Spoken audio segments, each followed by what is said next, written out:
What's going on, everybody? This is Bronco Juggalo. And Bill. And we're back with another castle that King built.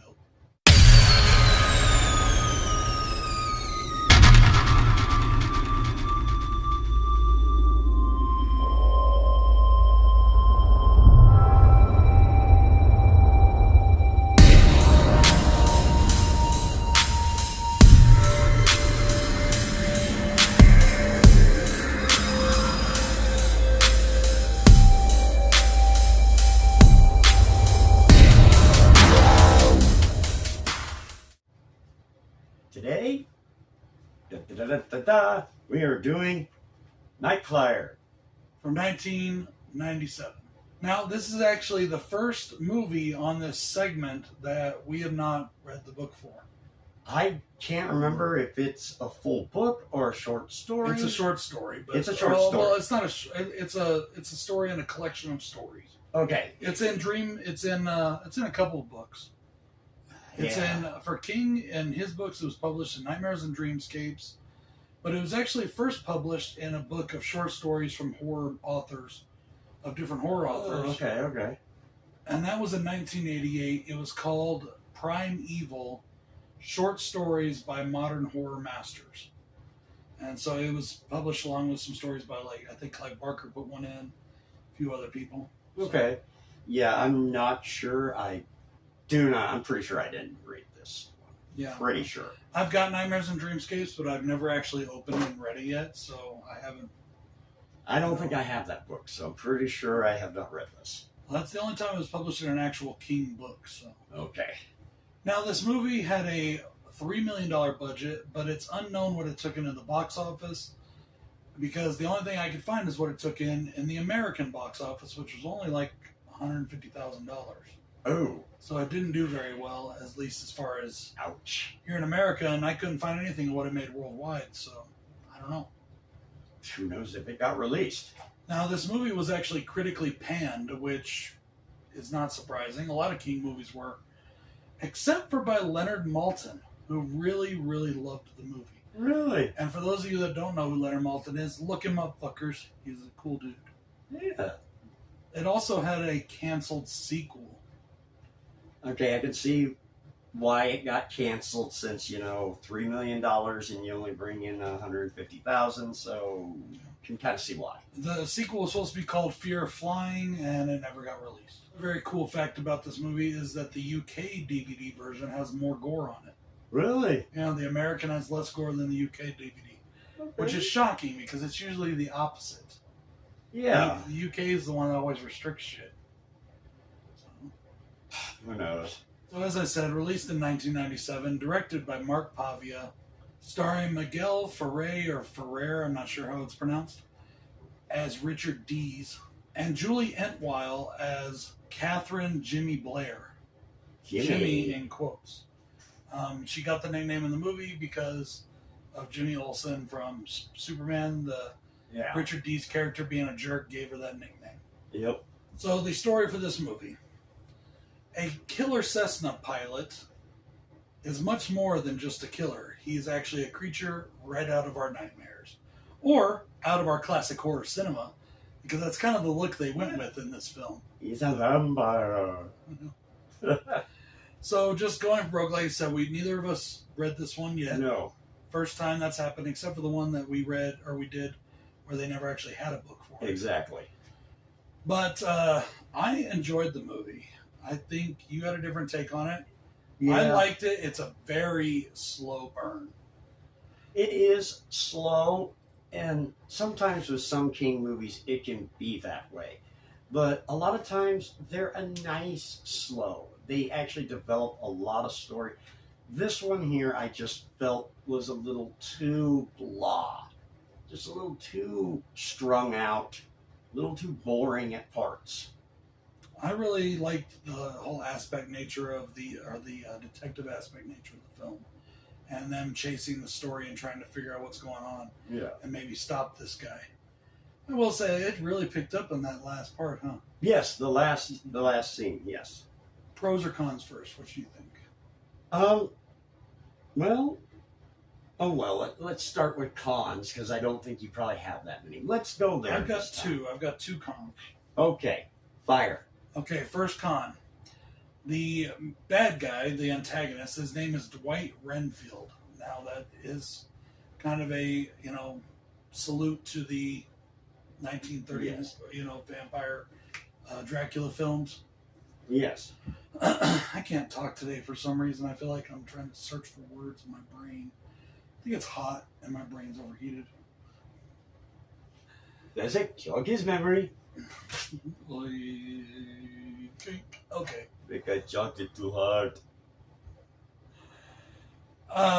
Yes. Okay, anyways. There is really no CGI in this film, except for in one fucking scene. They use this CGI because on Renfield, he looks really cool, which I'm going to get into in my pros. Yes. And then they give him like this, like open mouth kind of scream kind of thing, kind of like think of the dogs from Resident Evil. Okay. No, they gotta make the jaws wider. Yes. And they did it with CGI, and it looks like shit. You can totally tell. Yes. The one CGI shot in the movie, and they fuck it all up. God. I know. Well, thank God we didn't use a lot of it then. Yeah. All right. My first con for this film is some of the acting is like, wow, really? Where did they get this fucker? Or this one? Or that one? It's like, did you take an acting class in your entire life? Don't get me wrong, our main characters are spot on. But it's our secondary characters, or just our, what would you call these guys? Oh, I'm in there for one scene. The day people, I don't know. They're not really an extra because they actually have speaking lines. They're just small bit players, Yeah, there you go. Small bit players. Some of them, like the what would you call this guy? He was the mechanic, but what would you call the way he was? Wait, which mechanic? There was a couple that he interviewed. The one that was really like, okay, now this I liked that guy. I liked him. He reminded me of he reminded me of what's his name from Pet Sematary. I liked him. No, didn't work for me. No. I liked him. No. I didn't really have any problem with the acting. My biggest con, I think, the one thing that I did have a big problem with is that the Catherine Blair character, Jimmy. Yes. There's no point to her being in the story, like none at all. She doesn't further the story anything. She doesn't do anything to help the story. She's just kind of there, and then she's intermittently in between, and she's kind of in between there, and then she shows up at the end and takes all the credit. That's kind of the only scene that she needed to be there. But they didn't even really need her for that either. The story it could have been just a random newspaper shot of being written by anybody. It could have been anybody. Yeah, but it was kind of a, hey, you've been fucking me all this time. I'm gonna fuck you. I get that, but she didn't do anything to help the progression of the story from point A to point B. Not really. And your leading lady, or whatever you want to call it, should do that.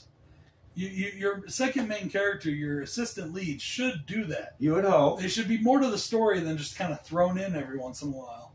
Yeah. I've already gone over slow. It's just slow and too slow for me. But my last con for this guy in a cemetery kicks a tombstone.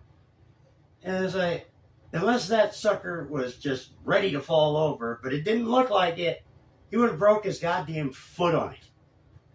Like, just little things like that bug the shit out of me. Like, I'm going to kick this tombstone, and it looked like it was well in the ground.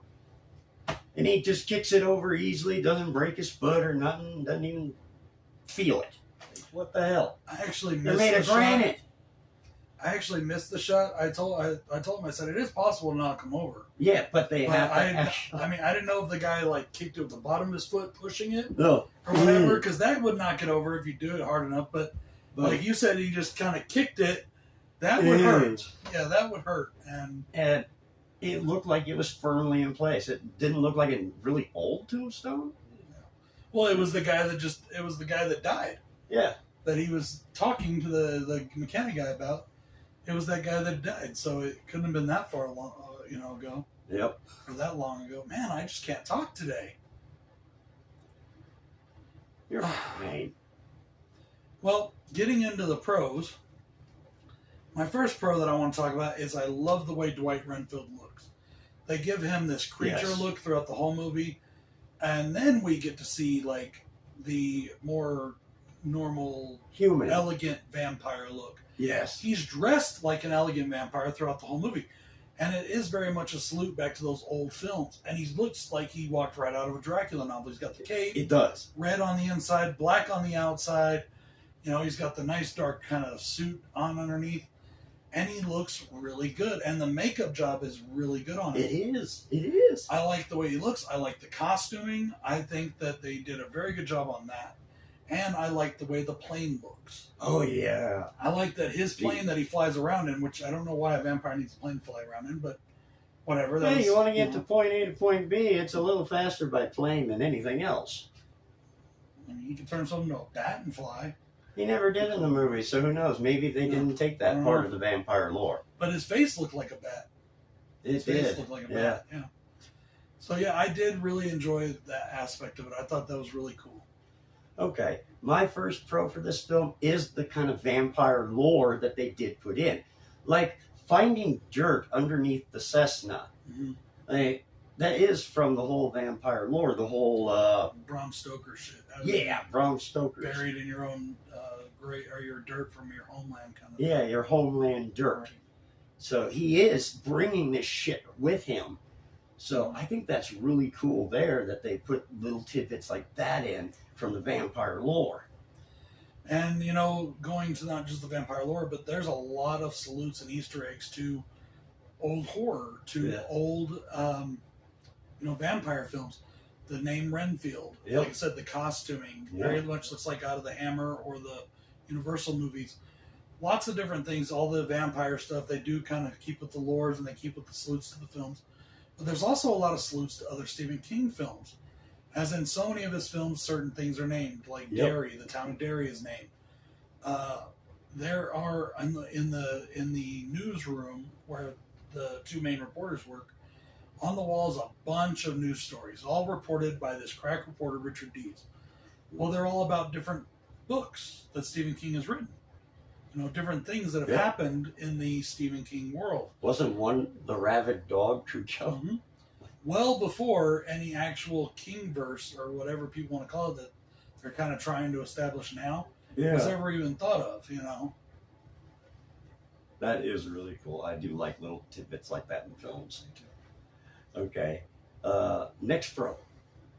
Next pro for me is that I really do like like I said, the kind of detective format that we've got here. We've got this reporter tracking this killer, and he's tracking what he thinks is a serial killer. And then he starts to get more and more weird facts coming in that he's like, maybe this isn't your normal killer. Yeah. And then he finally finds the plane, and he's going through, and he's looking at the old photo album, and he sees the pictures, the old, like 1920s guy in the first plane, that he was flying and all that kind of stuff. And he's like putting two and two together, and he's coming to find out this guy is more than meets the eye. Yeah. And I like that. There's things going on, things that shouldn't be happening. It's not just some guy flying into airports and killing people because he likes to kill people. No. And I liked that whole aspect of it. Yeah, okay. All right, my next pro for this film has to be the special effects of this film. I mean, the practical. The practical is where it's at. And they hit practical effects so well in this film, especially the climactic end. Very good gore and blood effects. Yeah, the end scene was very bloody, very gory all throughout. And going back, I don't want to give any spoilers here, so minor spoiler. I love how Renfield sets things up. Yeah. I love how he sets things up. I really did like that. Sets him up for, so he can continue doing what he does. Right. He sets up the whole scenario. He plans it out perfectly. And he even warns him, stop fucking with me. Yeah, he told him to stop fucking with him a bunch of times. So, stop. This will not end well for you. I've had plenty of practice doing this. He did give him warnings. Yeah, he did. He at least tried, nice vampire. Well, except for the whole blood-sucking part. Yeah. Like I said, I enjoyed this. You thought it was kind of tedious? I thought I could take it or leave it. I don't hate this film, but I'm not going to rush. If I go, oh, I want to watch a Stephen King film. What should I do? What should I do? I would watch this over The Langoliers any day. I think anybody would watch any Stephen King film over The Langoliers any day. I found that it does have its fans since we did our review on it. I don't know why. I don't know why either. Guys, thank you for watching another Castle the King Built. I am Bronco Juggalo. And I'm Bill. And I'm saying peace. And good night.